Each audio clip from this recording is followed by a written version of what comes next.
ఒకప్పుడు ఓ పల్లెటూర్లో శ్రీనివాస్ అనే యువకుడు ఉండేవాడు.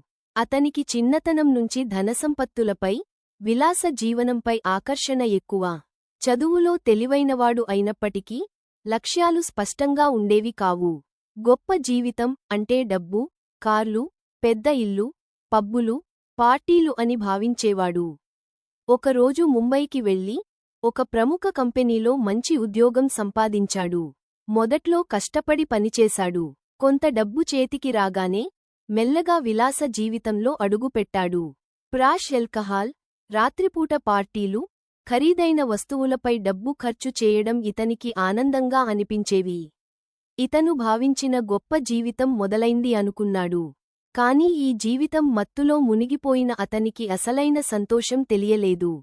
శరీర ఆరోగ్యం క్షీణించసాగింది. మద్యం అలవాటు అధికమై పనిమీద ఫోకస్ తగ్గింది. స్నేహితులు లాభం కోసం దగ్గరగా ఉండేవారు. ఒంటరితనంతో బాధపడుతూ అసలు జీవితం ఇదేనా అనే సందేహం కలిగింది. ఒకరోజు ఓ చిన్న ప్రమాదం జరిగింది. తీవ్రమైన గాయాలతో ఆసుపత్రిలో చేరాడు. కొద్ది రోజులు నిద్రలోనే ఉండిపోయాడు.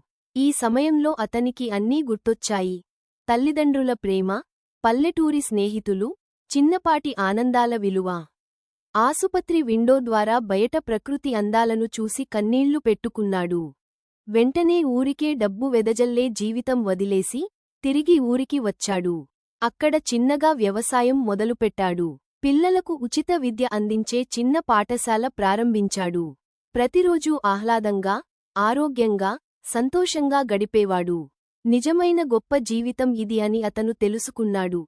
అది డబ్బులో కాదు, ప్రేమలో, సమాజ సేవలో, సంతృప్తిలో ఉంటుందని గ్రహించాడు.